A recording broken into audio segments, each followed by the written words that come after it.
لما نسمع اسم النبي لازم نصلي عليه اللهم صل عليه. بسم الله الرحمن الرحيم. السلام عليكم ورحمة الله وبركاته. الحمد لله رب العالمين، وأشهد أن لا إله إلا الله وحده لا شريك له ولي الصالحين، وأشهد أن سيدنا ونبينا محمدا عبد الله ورسوله الصادق الأمين. اللهم صل وسلم وبارك على سيدنا محمد وعلى آله وصحبه ومن تبعهم بإحسان إلى يوم الدين. سبحانك لا علم لنا إلا ما علمتنا إنك أنت العليم الحكيم. Maha suci Allah, kami tidak mempunyai ilmu apa-apa, hanya saja apa yang diberikan oleh Allah subhanahu wa ta'ala. Semua ilmu yang kita punya dari Allah. Dan akan Allah bertanya kepada kita terhadap ilmu yang kita belajari, apa yang kita gunakan, apa yang kita amalkan. Jamaah sekalian, sallu ala Rasulillah.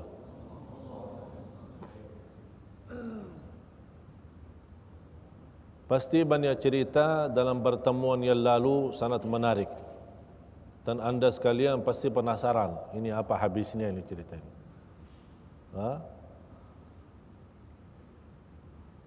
Bagaimana Abdullah yang namanya orang tua atau bapaknya Rasulullah sallallahu alaihi wasallam bisa menjadi orang yang terkenal. Ini dari cerita ini. Ini dari cerita ini. Mulai dihormati, dikenal. Ini semuanya sistem Allah. Allah menaturkan segala-galanya. Ujung-ujungnya bukan sebenarnya Abdul Muttalib, bukan sebenarnya siapa-siapa. Ujung-ujungnya Muhammad sallallahu alaihi wasallam.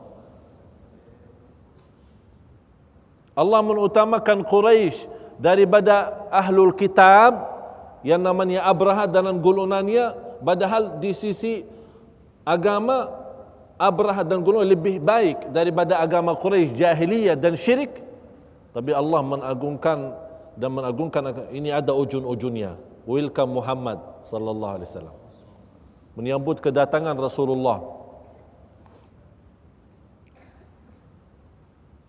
Dilanjut undian antara Abdullah dan unta dilembar di hadapan dalam 10 unta.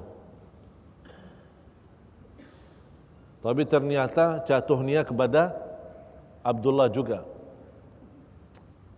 Ini Abdul Muttalib jadi bingung lagi ini. Mana jalan keluarnya? Ditambah 10 unta lagi. Dilembar lagi, masih jatuhnya ke Abdullah. Ditambah 10 unta lagi. Sambil mereka mengurus undian antara unta dan Abdullah, Abdul Muttalib mendekati Al-Ka'bah dan berdoa. Munajat. Ya Tuhan, kasih jalan keluar. Dan seterusnya. Sampai unta menjadi jumlah 100. Begitu sudah menjadi 100, dilembar undian itu, jatuhnya kepada unta. Kaget Abdul Muttalib, dikasih tahu, berhenti doa. Cuba ulang lagi undian itu. Dilembar lagi, jatuhnya ke unta. Dilembar yang ketiga kali, jatuhnya ke unta. Sudah yakin 100 unta. Kata Abdul Muttalib, lepaskan unta itu untuk miskin dan fakir. Orang miskin dan semuanya diambil orang bebas. Datang Islam, 100 unta menjadi bayar fidyah. Di hukum Islam, kalau ada orang bunuh orang, bayar fidyah berapa? 100 unta. Ini jadi ikrar. Diikrarkan oleh Islam. Jadi di zaman Rasulullah, kalau ada orang buat dosa membunuh orang salah, kan kalau membunuh orang sengaja kan dihukum mati. Tapi kalau orang bunuh salah, dihukum apa? Bayar fidyah. Bayar fidyah berapa? 100 unta. Ini yang menjadi dalam sistem urusan agama. Tapi sekarang sudah diganti ya, macam kalau kita di tanah suci, sekarang diganti dengan uang ya, diganti dengan uang. Dihitungkan berapa harga pasar unta, 100 unta sekian dikali sekian, udah bayar. Untuk orang melepaskan diri dari hukum mati, hukum qisas. Dari situ Abdullah diselamatkan oleh Allah untuk menjadi kurban. Terbawa cerita sekarang di Makkah. Semua wanita yang ada di Makkah habis mendengar berita dan cerita Abdullah, semua ingin menjadi pasangannya. Dan terbawa dalam sejarah, dalam beberapa buku sejarah, Abdullah sejak itu memiliki cahaya di muka yang cukup bersinar, menarik perhatian. Sampai ada seorang wanita menggoda Abdullah untuk menikahinya. Tapi Abdullah sifatnya orang malu, dan Allah Maha Kuasa memelihara Abdullah, bapaknya Rasul, tidak berbuat macam zina. Dan nikah Abdullah dengan Siti Aminah, ibunya Rasul, dengan nikah yang syar'i, yang sahih, murni, bersih. Karena di zaman jahiliyah terkenal di golongan Arab itu nikah itu sembarangan. Zina bebas, nikah yang rusak bebas, tidak ada tuntunan, tidak ada. Tapi Allah jaga ini, orang tua Rasul. Nikahnya sangat yang pelihara oleh Allah. Karena akibatnya akan terjadi siapa? Ya, Nabi Muhammad SAW. Oleh karena itu kata Rasulullah SAW, saya terpilih menjadi turunan yang terbaik di muka bumi. Turunan yang terbaik di muka bumi, sallallahu alaihi wasallam. Sangat dipelihara. Jadi Abdullah nikah dengan Siti Aminah. Wanita ini yang suka menggoda Abdullah untuk menikahi, begitu dia mendengar berita Abdullah sudah menikah dengan Siti Aminah, dia tersinggung. Tapi lama-lama ketemu, ya namanya saya kan tadi cerita, orang-orang Arab kan suka poligami. Jadi saya kan baru satu. Jadi orang-orang suka mau nikah. Habis itu Abdullah, ya habis sudah punya istri, ketemu wanita itu, Abdullah menawarkan, udah mau nikah sama saya? Tidak apa-apa, istri 2, yang 3 apa terus. Kata wanita itu, udah, sekarang tidak perlu. Karena saya tadi mengharapkan cahaya yang anda punya itu, ada cahaya. Tapi habis dia nikah dengan Siti Aminah, sepertinya cahaya itu sudah pindah kemari kepada Siti Aminah. Ini yang menjadi kehamilan dengan Rasulullah SAW.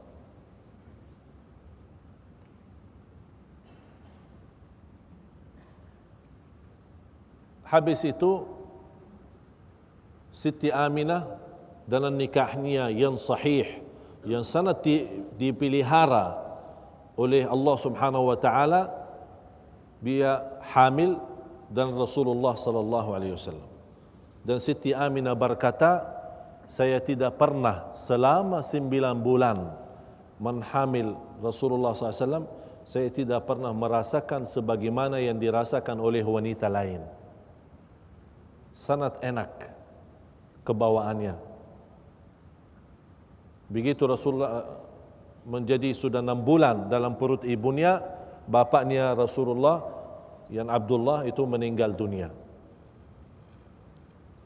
Dan itulah hikmahnya kenapa Rasulullah yatim. Agar segala kehidupan Rasul sejak dia masih kecil baru dilahirkan sampai wafatnya, dia tidak akan ada kebutuhan kepada siapapun, hanya kepada Allah. Ini sistem Allah untuk Nabi Muhammad.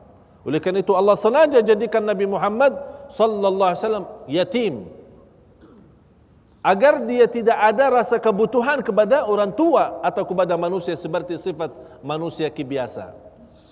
Ini memang Rasulullah manusia, tapi terpilih manusia yang termulia, yang teragung. Sampai 9 bulan terbawa Siti Aminah selama hamil membawa Nabi Muhammad sallallahu alaihi wasallam, tidak ada rasa sakitnya atau tidak ada rasa sama sekali kesusahan saat dia membawa hamil. Jamaah sekalian, sallu ala Rasulillah. Sebelum saya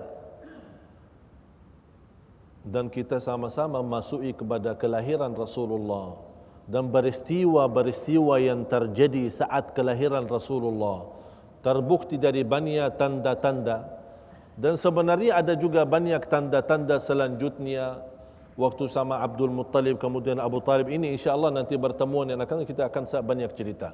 Tapi yang saya perlu sampaikan sebagai amanatun ilmiyah, sebagai sebuah amanat dari ilmu yang kita belajari, harus juga saat saya sampaikan dengan amanat.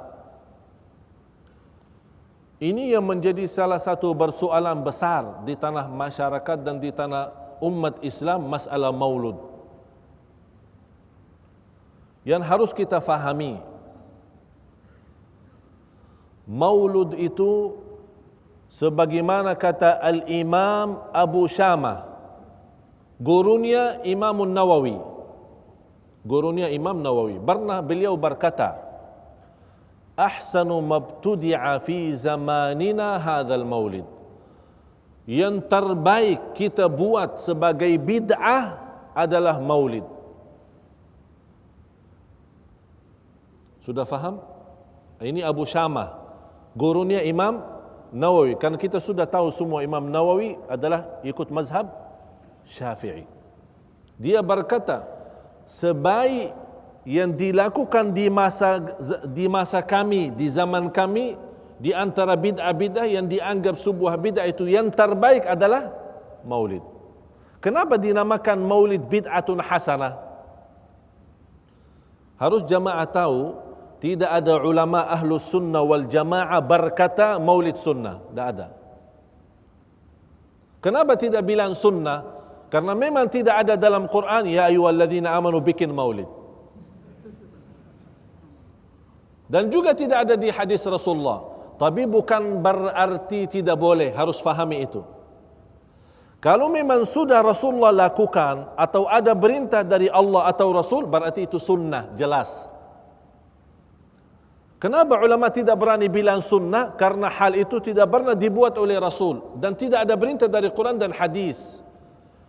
Tapi kenapa dibilang bid'ah? Bid'ah itu karena dianggap dalam bahasa Arab, kata bid'ah adalah sesuatu yang baru. Faham? Kata bid'ah sesuatu yang baru. Tapi kenapa ditambah bid'atun hasanatun? Sebagaimana berkata Al-Imam Ibn Hajar rahimahullah. Tahu Imam Ibn Hajar? Yang mentafsirkan, mensyarah Sahih Al-Bukhari. Sahih Al-Bukhari ada sebuah kitab namanya Fathul Bari Syarah Sahih Al-Bukhari yang dibuat oleh Al-Imam Al-Hafidh Ibn Hajar Al-Asqalani. Kata Al-Imam Ibn Hajar, maulid bid'atun hasanah. Kenapa dinamakan bid'ah? Sesuatu baru. Kenapa dinamakan hasanah? Karena isinya baik. Isinya baik. Imam Ibn Taymiyah rahimahullah pernah berkata, walaupun maulid itu dianggap menurut beliau sebuah bid'ah, tapi bisa dan boleh orang yang merayakan maulid dapat pahala. Orang bertanya kepada Imam Ibn Taymiyah, wahai Imam, bagaimana orang bikin bid'ah bisa jadi pahala? Kata Imam Ibn Taymiyah, karena yang bikin maulid pasti cinta Rasul. Sudah faham?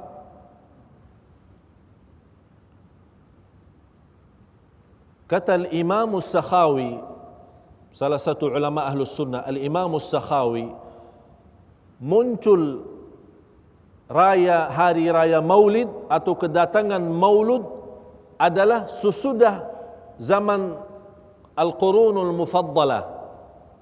Yang maksudnya adalah 3 zaman yang lalu sesudah Rasul. Jadi zaman Rasul sama sahabat, ya, zaman Rasul sahabat, kemudian tabi'in, tabi'it tabi'in.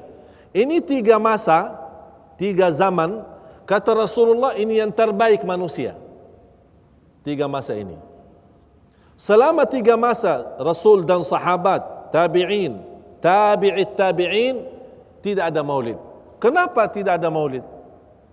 Kenapa tidak dibuat maulud? Karena mereka dalam aktivitasnya sehari-hari setiap hari maulud. Setiap hari maulud.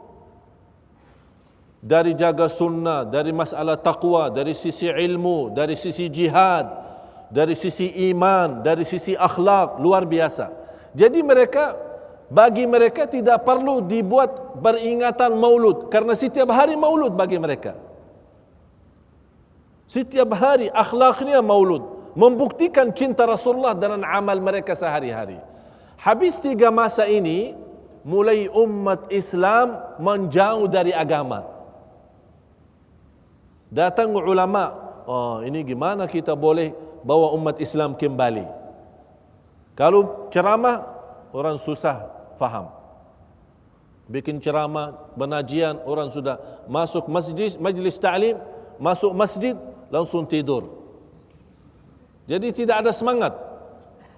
Akhirnya habis ulama itu memfikirkan solusi jalan keluar, akhirnya jadi maulid. Dan bertama